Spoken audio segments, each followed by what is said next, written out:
Americans love using their credit cards, the most secure and hassle-free way to pay. But D.C. politicians want to change that with the Durbin-Marshall credit card bill. This bill lets corporate megastores pick how your credit card is processed, allowing them to use untested payment networks that jeopardize your data security and rewards. Corporate megastores will make more money, and you pay the price. Tell Congress to guard your card, because Americans lose when politicians choose. Learn more at guardyourcard.com. If you work in quality control at a candy factory, you know strict safety regulations come with the job. It's why you partner with Grainger. Grainger helps you find the high-quality and compliant products your business needs to inspect, detect, and help correct issues. And the sweetest part is, everyone gets a product that's as safe to eat as it is delicious. Call 1-800-GRAINGER, click Grainger.com, or just stop by. Grainger, for the ones who get it done. Betting on sports can be hard, but hiring Morgan & Morgan is easy. Morgan & Morgan is America's largest injury firm. They have over 100 offices nationwide and more than 1,000 lawyers. Their fee is free until they win. Find out more information at forthepeople.com/bestbets or dial pound law, that is pound 529 from your cell phone, and that is FOR, thepeople.com/bestbets. This is a paid advertisement. A warmer from hello, welcome to lovely Las Vegas for Coast to Coast Hoops with myself, Craig Hoops Peterson, now part of the VSiN Family Podcast, and more specifically, a Merry Christmas to you all. On this wonderful Wednesday, we've got a tremendous podcast for you. I have a little bit of a belief on this podcast. I don't make anyone work on Christmas. You're going to be hearing an interview on the podcast tomorrow, but that was done before Christmas, so there will be nobody that will be having to record on Christmas or anything like that other than myself. But I do want to give everyone a chance to be able to catch your breath, so I'm going to be going guest free today. And here in segment number 1, because we really don't have a whole heck of a lot of anything to recap since there were no games on Christmas Eve, I'm just going to give you guys my origin story on how I got into sports betting, how I got into what I currently do, and just a little bit of that. I typically give this story about once a year. I always think that it's fun to be able to give it this time of year because everyone gets their start somewhere, and I think that it's fun to take a look at just how far sports betting has come since I first got into it as well. So we're going to dive in there. And then in the final segment, we've got 4 games on the betting board for Christmas. I'll give you guys picks and analysis on all 4 of them as we do it some bank shots. If you have a question, comment, segment idea, what have you for this podcast, you have 1 or 2 ways to be able to fire those in. First one is my Twitter/X timeline at GNN_D1. Keep in mind, letters EM, maybe does not matter. So as per usual, please do send these into the timeline. And the other way is via an Apple Podcast review. If you rate this podcast 5 stars, it is very much appreciated. And then from there, you're able to fire in whatever you'd like to hear on this podcast via that 5-star review. Did not get in any Twitter/X questions. I think that most of you are spending time with friends, family, and that's what we like to see on this podcast. So hopefully you are all doing that. Hopefully the holidays are treating you well. And what has treated me well is being with you guys the last few years on this podcast, being able to do what I do. And I've always had the question asked by a lot of people that are inspired to get into sports betting, get inspired to get into just general sports media. How did you get your start? Well, I was a kid that was out there in the great state of Wisconsin, spent the first 22 years of my life there, always knew that I wanted to get into sports, and I was not good at sports, to say the least. I played football, basketball, and baseball as a youth, and I had retired by all of them by my freshman year of high school due to a lack of talent. So I knew that that was not going to be my route to getting into sports. I knew that I was going to need to do it with my voice rather than with my actual talents on the field/on the court. So decided that I was going to be setting off on that route, got into UW-Oshkosh. I was turned down by UW-Madison due to my grades. I was not the world's greatest student. Back in high school, I was about a classic 3.4, 3.5 GPA sort of student, and for those that know UW-Madison, you need really good grades to get into there, but I'm at UW-Oshkosh. They have a game my senior year in which I'm going to be doing some producing for. I'm the guy behind the scenes that make sure all the commercials run and everything like that. They're playing against South Dakota State. I thought that was really interesting that my alma mater, a D3 university, was stepping up playing against what is a FCS foe in this case, but still a Division I football team. I was thinking, man, I wonder if they have a point spread on this game because I had seen stuff about it in the past. I had personally never placed a bet before. As a matter of fact, I knew pretty much nothing about betting, but I knew that because the year that this game happened, it was in 2014. I graduated class of 2015, so it was September/October 2014, so we were starting to see a little bit more with regards to sports betting. So I was just curious, did a little bit of an online search, and I saw, wow, there is a book, and in this case, the book was 5 dimes, and for those that remember that, a blast from the past, you know that they would book anything, man. Like, I mean, it was essentially the ESPN 8 the Ocho of sports betting. Like, if it was a seldom seen sport from across the globe, 5 dimes had a line on it, so I'm looking and I'm seeing a line up there. My UW Oshkosh Titans catching plus 45 points against South Dakota State, a game that they took last minute in what is known as the Beef Bowl, where they quite literally sell cattle during halftime. So I was thinking, man, you know what? South Dakota State probably going to show a little bit of mercy. And that UW Oshkosh team had made the Final Four of the Division III playoffs just a year or two earlier. So I thought, you know what? Let's actually place a bet on this. I think that UW Oshkosh can hang within 45 points. And now looking back at it, I feel a little bit slapped in the face by what happened next, because I go to place a bet, I risk $60 to win $50 on UW Oshkosh on plus 45. I was unable to get in my bet because the line moved. Line moved up plus 46.5. So a slap in the face to my UW Oshkosh Titans. I obviously get the plus 46.5. They lose that game 38-3, so they don't even give up 46 plus points. I win that bet. I actually ended up winning a few baseball bets after that as well. I had no idea what I was doing, but I just kept sitting here like, oh, the St. Louis Cardinals at plus 150. They shouldn't be this big of an underdog. I don't know who's pitching tonight or anything like that, but won a few bets. I was able to get my MoneyGram for a few $100s, and I was able to utilize that for some textbooks. I didn't think too much of it at the time, but I then, after I graduated from college, was out in Nashville, Tennessee, and I was pretty much working and doing a whole bunch of sales, and it was not necessarily so great, because when you're doing your own show and you're doing the sales for your own show, you're living on commission. It's a really, really rough go of it early on. I needed a way to pay my rent. I remembered my 5 dimes account. I remember the success that I had in betting UW Oshkosh and a few baseball games. I thought, you know what? Maybe I should try to put down a few dollars, try to be able to help pay a little bit of rent. UT Arlington that year, this was the 2015-16 season. They were just an absolute dynamo under Scott Cross. I was able to make a bunch of money off of them, made just enough to be able to scrape by, to be able to make it for a full year before I moved to Portland, Oregon, where I was working for the official flagship station of the Oregon Ducks. I had a guy there that was originally based out in Las Vegas. He had received an opportunity to go back to Las Vegas for a place called the Vegas Stats and Information Network. It was this new startup by Brent Musburger. We had talked about it once or twice on the network with regards to where I was working in Oregon. I thought, man, I'm very intrigued by this. Maybe we should be diving in on this a little bit more, because I was working part-time. For those that know the rent in Portland, Oregon, it is very, very hefty, and working part-time, trying to pay off the rent, not easy to say the least. And ended up, I had no guarantees of job. I had no guarantees of any on-air time. I was actually accepting more of an associate's producer role, not even main producer, but guy that cuts up audio,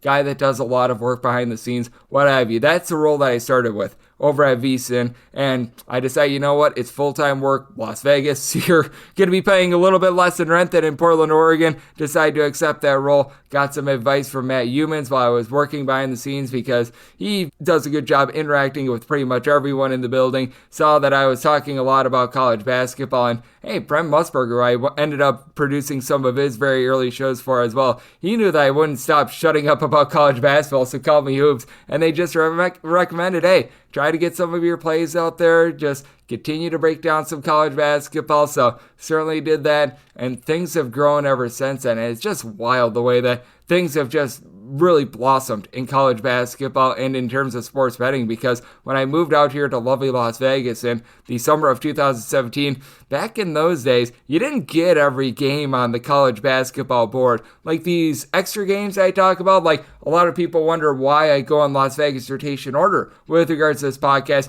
It's because a lot of these extra games, whether that be the Southland, whether that be the Patriot League, those games that are at the bottom, those used to not be added every single day. Like there were very few books that would post those up, and it's still a case where if you ever come out to lovely Las Vegas, the reason why I do give out those rotation numbers is you go bet type, bet amount, and also the rotation number in terms of the way that you give the ticket writer your bet. So let's say that for today's game, for example, you've got the Hawaii versus Oakland game. Instead of saying, oh, I want to bet Hawaii on the spread at $50, you would actually say, because the rotation number is 880 to the ticket writer, hey, I want to bet rotation number 880, $50 on the spread. So that's a big reason why I do that. I've had a few questions in the past with that regard, but I do think that in terms of just sports betting in general, the way that it has blossomed, it has been so big for myself. It has been really a whirlwind because you never know when you're going to get your start. And I always say this, anyone that's looking to get into sports media or just anything that they love in general, never say no to an opportunity. And now, there are some opportunities that are bad and you don't want to be like paying in thousands of dollars or anything like that to like a Ponzi scheme or something like that. I'm not saying that, but that said, just try to always keep your options open. Like, I never thought many, many years ago when I was denied from playing sports because of my lack of talent that I'd become sports betting college basketball guy or anything like that. But here we are. The industry, it has certainly grown. It's grown from the time where I placed my first bet on UW Oshkosh. Have not been able to get down on any UW Oshkosh football games ever since then. So hopefully that can be rectified in the next few years, and then I can start doing a D3 college football podcast as well. But hopefully you guys enjoyed that. My lone regret is that I've never had a Civil War story. For some reason, I've always wanted to say into the microphone, 64. I don't know why, but that has always been a phrase I've always wanted to say into a microphone, just because it makes it sound old-timey. I feel like old Captain Andrew Luck and everything like that, but I always love being able to tell some of those stories, and if you want to hear a few more of those, like I said, just leave that in the old Twitter/X feed at @Janet_D1. Hopefully you're spending this time with some loved ones, some family. Hopefully you're having a nice meal. Hopefully the holidays are treating you well, and hey, maybe you're working on the holidays. Maybe the holidays, maybe 2024 hasn't been treating you so well. Hey, you know what? I've been dealing with some things as well, so I can relate with you, and I will do everything humanly possible to end 2024 on a high note with you, because I'm going to be with you guys every single day on this podcast. I'll be filling in on VSiN all throughout this week. I'll be with you guys on New Year's Eve on that network as well, and I'm going to try to make you guys some money on this Christmas next, as we've got 4 games on the college basketball betting board, and we're going to look to be able to hit all 4 as we hit some bank shots right here on Cusco Soups with myself, Greg Peterson, now a part of the VSiN Family Podcast.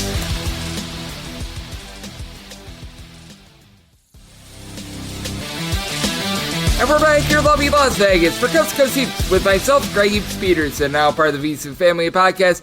Hopefully you enjoyed that first segment. I love being able to tell a little bit of an origin story. I love being able to go through a little bit of how I've been able to get here, because everyone has a story, and I feel like on this Christmas where I just don't want anyone to work, I don't want to bring on some sort of a guest, inconvenience them. It technically would have been Christmas Eve, but still don't want to inconvenience them.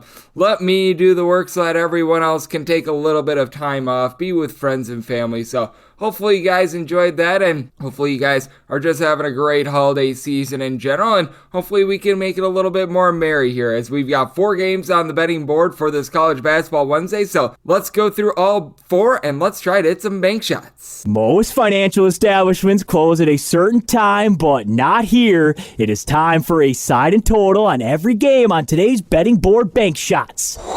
Do note that, as per usual, any changes that are made to these plays will be listed up on my Twitter/X feed at Janet_D1. We're going to be going in rotation order, which for some reason they flip-flopped in time order the College of Charleston and Charlotte game. I am not sure why, so that one will come up first, even though it's game number 2 in terms of Charleston versus Charlotte. But that said, we've got ourselves some fun. We've got ourselves some plays, and I'll be writing up all 4 of these games. So 875, 876 is up first. It is Charleston, and they are playing up against Charlotte, and Charlotte does find themselves as 5.5 to 6 point underdogs. totals any between 144.5 to 145, and I did set my total as a 146.5. I'm going to be in on this total over. You've got a Charlotte team that plays super slow. They are outside the top 300 in terms of total possessions per game. Actually, what up with that double overtime game that we saw on technically Christmas Eve because it lasted so long, but that said, this is a Charleston team that is looking to play very up-tempo while Charlotte is looking to play very slow, but just because you play slow doesn't mean that you play good defense, and for the Charlotte unit, they are well outside the top 300 in terms of points allowed on a per-possession basis on the road. Meanwhile, you've got a Charleston team that has been able to find Darian Boyd and his footing a little bit more because he started out the year injured. He was averaging double figures over at Lipscomb last season. He's been able to now give the team 10-plus points per contest, but Will Tavares had himself a big game on the 23rd. He was able to drain a whole bunch of threes. He's been able to be a nice Robin to Ante Brizovic, who is going to be the best player out there on the floor. Guy stands in the neighborhood about 6'10", 18 points, 3.5 assists, 7.5 rebounds per game, currently shooting 44% from three. Though it is big that Charlotte now has Giancarlo Rosado back in the fold for Charlotte. He's been able to give this team when he's been out there because he missed 4 games, about 12 points, 5.5 boards, 3.5 assists, and he made his first 2 threes of the season in that game that lasted into Christmas Eve in that double overtime win over Murray State. And this team does have some good, shall we say, size and stretchability. Robert Braswell at 6'7", 6'8", shooting north of 40% from three. He's averaging 13.5 points per game. Would like to see a little bit more, though, out of Kylan Blackman. He was a double-figure scorer last season when he was over at Coastal Carolina. This season, he's only been able to give the team more like about 5 or so points per contest. And it is a Charlotte team that does a really nice job taking care of the ball, fewer than 9 turnovers per game. This is a Charleston team that they do get out of sorts with it. They've been turning the ball over right in that neighborhood about 13.5, 14 times per game. But the fact that this Charlotte team really doesn't force the issue too much, and Charlotte gives up a lot of second chances. They are outside the top 320 in terms of their defensive rebound rate in games away from home. In games away from home, they're allowing opponents to rebound more than 36% of their misses. I think that that's going to be key. Pair that up with the fact that you should get more clean possessions than normal for a Charleston team that is looking to play very up and down because, as I mentioned, with the Charlotte team in terms of turnovers forced on a per possession basis, 327th in all of college basketball. Do like Charleston to get the job done. Set Charleston as a 6.5 point favorite, so seeing the 6, I'm going to be willing to lay that. And with this total, set mine at a 146.5. Even though Charlotte plays slow, I think that you get a lot of offensive efficiency, so in on the over. 877, 878 on the betting board. This will be the early game. It is Loyola Chicago, and they're playing against Murray State. Murray State is an underdog of 1.5 to 2 points. The last game is between 137.5 to 139. I'm in on the under in this spot. I did set my total at 137. Still have a Loyola Chicago team that, despite the hiccups over the last 2 games, they still are a top 50 team in the country in terms of points allowed on a per possession basis, and it's actually helping the under a little bit, the injury that they've got to Jaden Dawson. Dawson was their number 2 scorer prior to going down in that game against South Florida. He's not going to be seen in this game as well, so that hurts them quite a bit. And they're also dealing with an injury to Justin Moore, who has not been able to play here in this Invitational. Do have Sheldon Edwards, who has been able to supply the team with 13 points. I think that that's going to be just enough to get the job done against a Murray State team that has been a little bit off-putting what we've seen out of them as well. They blow that game against Charlotte a few nights ago. They scored just 49 points in that game against Nebraska. Now, defense has been very leaky for them. They have given up 80-plus points in 3 of their last 4 games, but for context, that game against Charlotte, they had allowed 71 points in regulation. But I do think that for Loyola Chicago, they should be able to dominate down low. For Murray State, to their credit, their top 6 scorers, all but one of them, averaging at least 4 rebounds per game. But the way that Miles Rubin is able to give you multiple blocks per game, the way that he blocks things down low, Francis Nworke is able to give you 5.5 to 6 rebounds per game. He should be able to take it to the likes of Nick Ellingson, Kyron Lindsey, who have been able to combine for about 10 or so rebounds per game. It's a Murray State team that is shooting 37.5% from 3-point range, but oftentimes gets a little bit too aggressive, about 260th in the country in terms of fouls committed on a per possession basis. And while Murray State as a whole, they're only committing about 12 turnovers per game, their main point guard, Jacoby Wood, for all that he does right, 14 points, 5.5 assists, shoots 38.5% from 3. The 3.6 turnovers per game is a little bit off-putting. Loyola Chicago hasn't been necessarily amazing at being able to generate turnovers, but they've been an okay team at being able to generate turnovers. I think that's very fair to say that about both of these teams. For Murray State, in terms of turnovers forced on a per possession basis, they're about 237th in all of college basketball. For Loyola Chicago, they're more around 95th. I do think that with this also being a very early game, because this is going to be like an 8 a.m. or 8:30 a.m. local time game out there in Hawaii on Christmas, that both of these teams are going to be a little bit tired, to say the least. So I do think that that's going to affect the shooting just a touch, and I do think that Loyola Chicago, the better defensive team. So even though they're dealing with those backcourt injuries, willing to lay it with them. I set Loyola Chicago as a 3-point favorite, and made my total 137. I'm in on the under 879, 880 on the betting board. True home game for Hawaii as they play host to Oakland, and Oakland is finding themselves as 2.5 to 3-point underdogs. Totals between 132.5 to a 133.5. I'm in on the under. I set my total at a 133.5.